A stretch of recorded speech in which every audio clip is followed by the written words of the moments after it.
I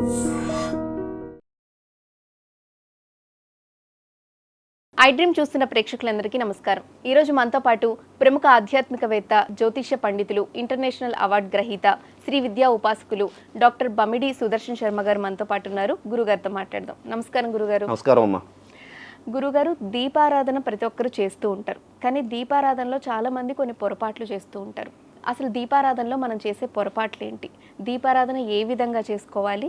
అసలు దీపారాధన ఏ సమయాల్లో చేసుకోవాలి? ఇవన్నీ వివరిస్తారా? సమగ్ర వివరణ. మంచి ప్రశ్న వేసావమ్మా. ఈ విషయం గురించి కాస్త మాట్లాడుకోబోయే ముందు ఆధ్యాత్మికంగా దైవ ప్రార్థన చేసుకుని విషయంలోకి వెళ్దామమ్మా. కాళాభ్రాభాం కటాక్షై రలికురభయదాం మౌలిబద్ధేందురేకాం శంఖం చక్రం కృపాణం త్రిశిమపి గ్రై రుర్వహంతిం త్రినేత్రాం సింహస్కంధాదిరూఢాం త్రిభువనమఖిలాం తేజసా పూరయంతీం ధ్యాయే దుర్గాం జయాఖ్యాం త్రిదశ పరివృతాం సేవితాం సిద్ధికామయీ. శ్రీ దుర్గా పరాదేవతాయే నమో నమః. శ్రీ మహాగణాధిపతయే నమో నమః. అస్మత్ గురు శ్రీ దత్తాత్రేయ సద్గురుభ్యో నమో నమః. అస్మత్ పితు శ్రీ భమిడి వెంకట సుబ్రహ్మణ్య శర్మ పాదారవిందాభ్యో నమో నమః. ప్రధానంగా దీపారాధన ప్రస్తుత కాలంలో చాలామంది చాలా తప్పిదాలు చేస్తున్నారమ్మా. ఇది కొంచెం శోచనీయ అంశమైనటువంటి విషయం. ఏమిటి అంటే దీపారాధన చాలా వరకు దీపం మన పటం, దేవుడి పటం కానీ దేవుడి విగ్రహం కానీ ఉంటే అటువైపు దీపారాధన మనం ఒత్తి ఎటు పెట్టాలి? దేవుడు ఎటు ఉంటాడో అటువైపు ఒత్తి ఉండాలి. కానీ ఇప్పుడు ఏం చేస్తున్నారు? ఎవరు వెలిగిస్తున్నారో వాళ్ళ వైపు ఒత్తి వచ్చినట్టు వెలిగిస్తున్నారు. చాలామంది ఇక్కడ చాలామంది నేను చూస్తున్నాను. మనం ఎక్కడైనా కాస్త పెద్ద పెద్ద సభల్లో కూడా వెళ్తున్నప్పుడు ఇదే తప్పిదాలు జరుగుతున్నాయి. అక్కడ కాస్త ఇబ్బందిగా అవుతుందని చెప్పడం కాస్త కొంత అవకాశం ఉన్నందుకు చెప్తున్నాను, అవకాశం లేని వరకు కాస్త ఇదవుతున్నారు. కానీ చాలా వరకు ఇదే తప్పిదాలు నడుస్తున్నాయి. అయితే ఇదొక విషయం. ఇంకొక విషయం ఏంటి అంటే అసలు మనం దీపారాధన ఎందుకు చేయాలి? అగరబత్తి వెలిగించేస్తే అయిపోతుంది కదా, దీపారాధన ఎందుకు చేయాలి? దీపారాధన చేయడం వల్ల ఏమిటి వస్తుంది అంటే మనకి అజ్ఞానం అనేటువంటి చీకటి, అంటే దీపం జ్యోతి పరబ్రహ్మ, దీపంలోని సాక్షాత్తు అగ్నిస్వరూపమైనటువంటి దేవుణ్ణి మనం చూస్తున్నాం. ప్రత్యక్షంగా దేవుణ్ణి మనం చూడగలమా? దేవుణ్ణి మనం చూడలేం. కానీ దేవుణ్ణి మనం చూస్తున్నాం, ప్రత్యక్షంగా రూపంలో ఉన్నట్టు అగ్నిస్వరూపంగా దేవుణ్ణి మనం చూస్తున్నాం. ఈ దీపారాధన చేయడం వల్ల ఏమిటి అంటే మనలో ఉన్నటువంటి అజ్ఞానం అనే చీకటిని, అజ్ఞానం అనేటువంటి మాయని దూరం చేసుకుంటూ జ్ఞానం వైపు మనం ప్రయాణం చేసే విధానాన్ని దీపారాధన అంటారు. మనం అజ్ఞానం అనే మాయలో ఉన్నామమ్మా. ఈ మాయ నుంచి మాయను జయిస్తూ జ్ఞాన మార్గంలో ప్రయాణం చేసినటువంటి విధానమే దీపారాధన. సింపుల్ విషయం. ఈ దీపారాధన చేయడం వల్ల ఏమిటి వస్తుందంటే అజ్ఞానం అనే చీకటి నుంచి మనం దూరం అయ్యి జ్ఞాన మార్గంలో ప్రయాణం చేస్తాం. ఇదొక విషయం. అయితే ప్రధానంగా ఈ దీపారాధనలో చాలామంది దీపం కొంతమంది ఒక ఒత్తితో వెలిగిస్తారు, కొంతమంది 2 ఒత్తులతో వెలిగిస్తారు, కొంతమంది 3 ఒత్తులతో వెలిగిస్తుంటారు. దీనికంటూ ఒక విధానం అంటూ లేదు. మనకి ఏదైనా శాస్త్ర ప్రమాణ ఇది శాస్త్ర, ఏదైనా శాస్త్రం అంటూ మనకు ప్రమాణం అంటూ చెప్పింది. ఆ విధంగానే దీపారాధన చేస్తేనే మనకి ఫలితం కూడా వస్తుంది. అయితే ఏమిటి అంటే ఒక ఒత్తితో దీపారాధన చాలామంది చేస్తారు. ఒక ఒత్తితో దీపారాధన చేయకూడదు. ఎందుకు? ఒక ఒత్తిలో దీపారాధన చేసేది ఆ ఒక్క సమయంలోనే చేస్తాం. మనిషి పోయినప్పుడు వాడు తల కింద పెట్టే ఈ పితృకర్మలు చేసేటప్పుడు, దానికి సంబంధించినవి చేసేటప్పుడు ఒక ఒత్తితో దీపారాధన చేస్తాం. మామూలు సమయంలో అలా ఒక ఒత్తితో దీపారాధన చేయకూడదు. ఎన్ని ఒత్తులతో చేయాలి అంటే దీనికి కూడా దీనికి ఒక్కొక్క విధానంలో ఒక్కొక్కరు చేస్తుంటారు. ఏమిటి అంటే ఎవరి ఆచార విధానం బట్టి. కానీ మనకి శాస్త్రంలో చెప్పింది ఏమిటి అంటే సాధ్యం త్రివర్తి సంయుక్తం వహ్నినా యోజితం ప్రియం అని ఉంటుంది. అంటే సాధ్యం త్రివర్తి సంయుక్తం అంటే 3 ఒత్తులతో దీపారాధన చెయ్యాలి. త్రివర్తి సంయుక్తం 3 ఒత్తులతో, 3 ఒత్తులతో మనం కలిపి దీపారాధన చేయాలి. మనకి 3 గుణాలు ఉన్నాయమ్మా, సత్వ రజస్ తమో గుణాలు. ఇప్పుడు గురువుగారు ఇంత శాంతంగానే మాట్లాడుతున్నా, విషయాలంతా చెప్తున్నా. నాలోని కోపం ఉంటుంది, నాలోని శాంత స్వరూపం ఉంటుంది, నాలోని తమోగుణం, సత్వ రజస్ తమో గుణం. వీటిని ఏకంగా చేస్తూ, సత్వ రజస్ తమో గుణాలను ఏకంగా చేస్తూ, త్రిగుణాలు వీటిని ఏకంగా చేస్తూ దీపారాధన చేసే విధానం ఒకటి. కొంతమంది కొన్ని ఆచారాలు ఏం చెప్తారంటే 2 ఒత్తులతో దీపారాధన చేస్తారు. ఏమిటి అంటే జీవాత్మ పరమాత్మ. ఈ జీవాత్మ మనం ఎక్కడి నుంచి వచ్చాం? పరమాత్మ నుండి జీవాత్మగా భూమి మీదకి వచ్చాం. చాలామంది చెప్తూ ఉంటారు ఏమిటి అంటే చిన్నపిల్లల్ని అడుగుతూ ఉంటాం మనం, ఏమని చెప్తూ ఉంటాం? మీరు పెద్ద అయ్యాక ఏమవుతావు అయ్యా అంటే వాళ్ళు ఏదో సోల్జర్ యాక్టర్ అంటూ ఉంటారు, ఏదో డాక్టర్ అంటూ ఉంటారు. కానీ మన గోల్ ఏంటి? వీ హ్యావ్ కేమ్ ఫ్రమ్, మనం ఎక్కడి నుంచి వచ్చాం? పరమాత్మ నుంచి వచ్చాం. మన గోల్ ఏమిటి? ఈ జీవాత్మ అనేది మరి పరమాత్మలో ఐక్యం అవ్వాలి. ఇది జీవిత పరమార్థం, ఇదే అసలు మన గోల్. కానీ దాన్ని మనం జీవాత్మ పరమాత్మని రెండు ఒత్తులుగా చేసి దీపారాధన చేస్తుంటాం. దాని ప్రతీక అనమాట జీవాత్మ పరమాత్మ ఏకంగా చేసి దీపారాధన. అది ఎవరి ఆచార విధానం బట్టి ఉన్నటువంటి విషయం. ఏదైనా రెండు ఒత్తులతో దీపారాధన చేసే వాళ్ళు చేస్తారు, మూడు ఒత్తులతో. కానీ మనకి శాస్త్రం ఏమి చెప్పిందంటే త్రివర్తి సంయుక్తం. మూడు ఒత్తుల్ని ఆద్యం త్రివర్తి అంటే సాధ్యం త్రివర్తి సంయుక్తం వహ్నినా యోచితం ప్రియం. కాబట్టి మనకి ఏది చెప్పిందో అదే ప్రమాణంగా తీసుకొని మూడు ఒత్తులతో దీపారాధన చేయాలి. సరే, ఈ దీపారాధన గురించి మూడు ఒత్తులు వేసి దీపారాధన చేయాలి. ఈ దీపారాధన ఎప్పుడు అటువైపు చేయాలి అంటే ఎటువైపు దేవుడు ఉంటాడో అటువైపే దాని తాలూకా దీప జ్యోతి అటువైపే ఉండాలి. అంతే తప్ప మనం ఎవటి వెలిగిస్తున్నాము అని ఇటువైపు వెలిగించడం చాలా తప్పిదము. అలాగే ప్రమిద, అదేవిధంగా ప్రమిదల్లో ఒక్కొక్క విధానానికి ఒక్కొక్కటి ఉందమ్మా. చాలామంది స్టీల్ ప్రమిదల్లో వెలిగిస్తూ ఉంటారు, కొంతమంది పింగాణి ప్రమిదల్లో వెలిగిస్తూ ఉంటారు, కొంతమంది మట్టి ప్రమిదల్లో వెలిగిస్తుంటారు, కొంతమంది ఇత్తడి ప్రమిదల్లో వెలిగిస్తూ ఉంటారు, కొంతమంది వెండి ప్రమిదలు ఇంకా ధనం ఉంది, శక్తి ఉంది, కొంతమంది బంగారు ప్రమిదల్లో వెలిగిస్తారు, అదే కుందుల్లో వెలిగిస్తూ ఉంటారు. అయితే దీంట్లో కూడా ఒక విధానం చెప్పాడు. పింగాణివి అదేవిధంగా స్టీల్ కుందిల్లో దీపారాధన చెయ్యకూడదు. వాటికి ప్లాస్టిక్ ప్రమిదలు కూడా ఇప్పుడు కొత్తగా వచ్చాయమ్మా, వాటిలో దీపారాధన చేయకూడదు. అయితే మట్టి ప్రమిదలో దీపారాధన చేస్తే మనశ్శాంతి సిద్ధిస్తుంది. అయితే దీంట్లో కూడా ఒక విషయం ఉంది.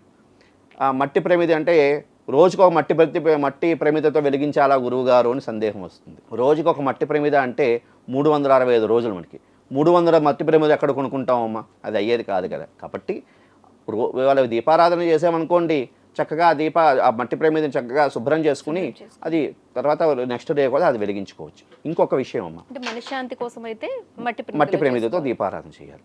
ఒత్తి కూడా చక్కగా మార్చాలి, ప్రమిది కూడా శుభ్రం చేసి చక్కగా దీపారాధన చేయాలి. ఇంకొకటి ఏమిటన్నాడంటే వెండి ప్రమిదలో వెలిగించడం సర్వత్రా శ్రేయోదాయకం, విశేషమైనటువంటి కార్యసిద్ధి కలుగుతుంది. వెండి ప్రమిదలో వెలిగించడం వల్ల కార్యసిద్ధి కలుగుతుంది. అదేవిధంగా పంచలోహాలతో తయారైనటువంటి కుందులో దీపారాధన చేయడం వల్ల ఐశ్వర్య ప్రాప్తి అని అన్నారు.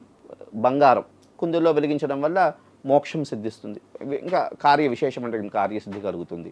కాబట్టి ఈ విధంగా ప్రమిదల్లో దీపారాధన చేయడం. అయితే దీపారాధనకు సంబంధించి ఏవైనా ఒక కామ్యం మనకి ఏదో కోరిక ఉంది, అది అవ్వాలి అనుకుంటే చక్కగా కొబ్బరి నూనె, అదేవిధంగా నువ్వుల నూనె, అదేవిధంగా దాన్ని ఏమంటారు ఆవ నూనె, లేదు కొబ్బరి నూనె, లేదు నువ్వుల నూనె, విప్ప నూనె, వీటితో దీపారాధన చేస్తే విశేషమైనటువంటి కార్యసిద్ధి, అంటే మన మనసులో ఏమైనా కోరికలు ఉంటే అవి ఖచ్చితంగా నెరవేరుతాయి అని. అదే శివుడు అనుగ్రహం కోసం మనం శివుడు అనుగ్రహం కావాలి అనుకుంటే విప్ప నూనెతో దీపారాధన చేయడం ద్వారా విశేషమైనటువంటి స్వామి తరకు అనుగ్రహానికి పాత్రులు అవుతాం. అయితే ఈ నువ్వుల నూనెతో దీపారాధన చేసినప్పుడు పొడి కట్టిన తర్వాత అందులోంచి ఒక వాసన వస్తుంది, అది పీల్చడం ద్వారా హృదయ సంబంధమైనటువంటి రోగాలు కూడా పోతాయి అని మనకి పురాణాలు తెలియజేస్తున్నాయి, కొన్ని గ్రంథాలు కూడా తెలియజేస్తున్నాయి. కాబట్టి నువ్వుల నూనె కూడా చాలా విశేషమైనటువంటి శ్రేష్టమైనటువంటి ఇది. అయితే దీపారాధన చేసినప్పుడమ్మా ప్రాతకాలం చాలా ఏ కాలంలో దీపారాధన చేయాలి అనే విషయం కూడా నువ్వు అడిగావు. విషయం ఏమిటి అంటే ఈ మాట కొంచెం చెప్తే అసలు వ్యూవర్స్కి ఇబ్బంది కలగచ్చేమో, కానీ మనకి శాస్త్రం చెప్పింది ఏమిటయ్యా అంటే బ్రాహ్మీ ముహూర్తంలో దీపారాధన చెయ్యాలి. లేదు దాటింది 6:30 లోపలైనా చేసేయాలి. 6:30 దాటిన తర్వాత ఎప్పుడు దీపారాధన చేసినా ఇంకా ఇబ్బంది ఏం లేదు, అంటే ఇంకా అది విశేషమైనటువంటి దీంట్లోకి రాదు. ఏదైనా బ్రాహ్మీ ముహూర్తంలో దీపారాధన చేయడం ద్వారా విశేషమైనటువంటి ఫలితాలు కలగడానికి అవకాశం ఉంటుంది. అయితే ఇంకోటి ఏమిటంటారంటే ఉభయ కాలాల్లో దీపారాధన చేయాలి. ప్రస్తుతం ఉభయ కాలాలు అంటే ఉదయం ప్రాతకాలము అదేవిధంగా సాయంకాలం 2 కాలాల్లో కూడా దీపారాధన చేయాలి అని మనకి శాస్త్రవచనం. ఎందుకు అంటే 2 కాలాల్లో దీపారాధన చేయడం ద్వారా దేవతలు ఇంట్లో తిష్ట వేసుకుని కూర్చుంటారు అని మనకి గ్రంథాలు తెలియజేస్తున్నాయి. కాబట్టి 2 కాలాల్లో దీపారాధన చేయాలి. సాయంకాలం కూడా 5:30 నుండి 6:30 లోపల దీపారాధన అయిపోవాలి. ఎందుకు 5:30 నుండి 6:30 వరకు గోధూళి వేళ అంటారు? ఎందుకు అంటే ఆ సమయంలో పార్వతీ పరమేశ్వరులు శివతాండవం చేస్తూ ఉంటారు. ఆ సమయంలో దీపారాధన చేయడం ద్వారా విశేషమైనటువంటి ఫలితం కలుగుతుంది అని. కాబట్టి మహాలక్ష్మీదేవి ఇంటికి వచ్చే సమయం సాయంకాలం ప్రదోషకాలంలో. కాబట్టి ఆ విధంగా దీపారాధన చేయడం ద్వారా ఉత్తమమైనటువంటి ఫలితాలు కలిగి విశేషమైనటువంటి కార్యసిద్ధిని ఇస్తుందమ్మ. ఇది ప్రధానంగా సముగ్రంగా దీపారాధన సంబంధించినటువంటి విషయం. అయితే ఇంకొక చిన్న విషయం తల్లి, దీపారాధన కూడా చేసేటప్పుడు చాలామంది అగ్గిపుల్లతో దీపారాధన చేస్తారు. ఇది చాలా తప్పిదం. దీపారాధన చేసినప్పుడు అగ్గిపుల్లతో దీపారాధన చేయకూడదు. అగరబత్తికి చక్కగా దీపం అదే నిప్పు వెలిగించి అగరబత్తితో దీపారాధన చేయడం అనేది విశేషమైనటువంటి ఫలితాలను ఇస్తుంది. కాబట్టి చక్కగా అగరబత్తితో దీపారాధన చేస్తూ మన యొక్క సంస్కృతిని మన యొక్క సాంప్రదాయాన్ని కూడా కాపాడదాం తల్లి. అయితే గురుగారు, దీపారాధన చేసే సమయంలో మనం పఠించాల్సిన మంత్రం ఏంటో చెప్తారా? మంచి ప్రశ్న. మనకి దీపారాధన చేసినప్పుడు విశేషమైనటువంటి ఒక మంత్రం ఉన్నది. అది అందరూ దీపారాధన చేసినప్పుడు చదువుతూ దీపారాధన చేస్తే విశేషమైన ఫలితం కలుగుతుందమ్మా. ఏమిటి ఆ మంత్రం అంటే, భక్త్యా దీపం ప్రయచ్చామి దేవాయ పరమాత్మనే త్రాహి మాం నరకాత్ ఘోరాత్ దివ్యర్జ్యోతి నమోస్తుతే. ఈ యొక్క శ్లోకాన్ని చదువుతూ దీపారాధన చేసి, దీపారాధన చేసిన వెంటనే అవసరార్థే నివేదనం సమర్పయామి అని ఒక చిన్న పటిక ముక్క కానీ లేదా ఖర్జూర ఫలం కానీ దీపారాధన అయిన వెంటనే ఈ నివేదన చేయడం ద్వారా ఉత్తమమైనటువంటి కార్యసిద్ధి కలగడానికి, ఫలితాలు రావడానికి కూడా అవకాశం ఉంటుంది. ఎప్పుడైనా దీపారాధన చేసిన వెంటనే నివేదన చెయ్యాలమ్మా. ఎందుకంటే మనం స్వామిని దీపస్వరూపంగా మనం దేవతని దర్శనం చేసుకుంటున్నప్పుడు వెంటనే నివేదన చేయడం ద్వారా మంచి ఫలితాలు కలుగుతాయి. కాబట్టి ఈ విధంగా ఈ శ్లోకం చదువుతూ దీపారాధన చేసిన తర్వాత నివేదన చేసుకోవాలి. ఈ శ్లోకం కష్టంగా ఉంది అంటే దీపదేవతాయై నమః అంటూ నమస్కారం చేసుకుంటూ చక్కగా దీపారాధన చేయడం ద్వారా ఉత్తమమైన ఫలితాలు కలగడానికి అవకాశం ఉంటుంది. అయితే గురుగారు, మీరు దీపారాధన గురించి చెప్తున్నారు కాబట్టి, అంటే ఇంట్లో మగవాళ్ళు దీపారాధన చేయాలనేది అంటూ ఉంటారు. ఇది ఎంతవరకు వాస్తవం ఉంది గురుగారు? అమ్మ, దీనికి సంబంధించి గృహలక్ష్మి అంటారు. ఇది గృహలక్ష్మి. అమ్మలు దీపారాధన చేయాలి, అయ్యవార్లు దీపారాధన చేయాలి. అమ్మలు అంతా ఆ దీపానికి సంబంధించినటువంటి ద్రవ్యాన్ని అంతా అంటే ఆ ప్రమిదులు అన్నీ సమకూర్చి ఆ దేవుడిని అంతా శుభ్రం చేస్తే అయ్యవారు దీపారాధన చేయడం ద్వారా విశేషమైన లక్ష్మీ కటాక్షం కూడా కలుగుతుంది. భర్తలే చూసుకుంటారు కదా, ఇంకా నాకు సంబంధం లేదని అమ్మలు అలాగ ఇచ్చేయడానికి అవకాశం లేదు. ప్రాతకాలం భర్తల దీపం వెలిగించి ఇచ్చేసినప్పుడు అమ్మలందరూ కూడా దానికి సంబంధించి శుభ్రంగా ప్రముదుల్ని శుభ్రంగా దేవాలయం అంటే దానికి దేవతా మందిరం అంతా శుభ్రం చేసి ఉంచితే వీళ్ళు చక్కగా దీపారాధన చేస్తారు. ప్రదోషకాలం సాయంకాలం అమ్మలందరూ కూడా మహాలక్ష్మి అమ్మవారి ఇంటికి రావాలి, గృహం అంతా వర్ధిల్లాలి అనేటువంటి భావనతో గృహం అంతా కూడా అభివృద్ధిలోకి రావాలి, సంతానం అంతా అభివృద్ధిలోకి రావాలి అని వారి సాయంత్రం దీపారాధన చేయడం ద్వారా ఉత్తమమైనటువంటి ఫలితాలు కలుగుతాయి తల్లి. అంటే ఆడవాళ్ళు చేయడం వల్ల అంత ప్రతిఫలం రాదంటారా? అట్లా ఏం లేదమ్మా. ఫలితం వస్తుంది, ఆడవాళ్ళు చేసే ఫలితం రాదు అని లేదు. ఇద్దరు, ఎందుకంటే ఒక గృహలక్ష్మి అన్నారు, గృహంలో లక్ష్మియే దీపారాధన చేయాలి అని కొన్ని విషయాలు తెలియజేస్తున్నాయి. కాబట్టి ప్రాతకాలం భర్తలకు అందిద్దాం, వాళ్ళకు కూడా పుణ్యం పురుషార్థం రావాలి కదా. ఉదయం వాళ్ళు చక్కగా దీపారాధన చేసుకుంటారు, వాళ్ళకి పుణ్యం పురుషార్థం రావాలి. సాయంకాలం మహాలక్ష్మి స్వరూపమైన అమ్మలందరూ కూడా దీపారాధన చేస్తే ఇంకా ఉత్తమమైనటువంటి ఫలితాలు కలిగి కుటుంబం అభివృద్ధిలోకి వస్తుంది తల్లి. అది విషయం. దీపారాధన గురించి సమగ్ర వివరణ ఇచ్చారు. ధన్యవాదాలు గురుగారు. శుభమస్తు.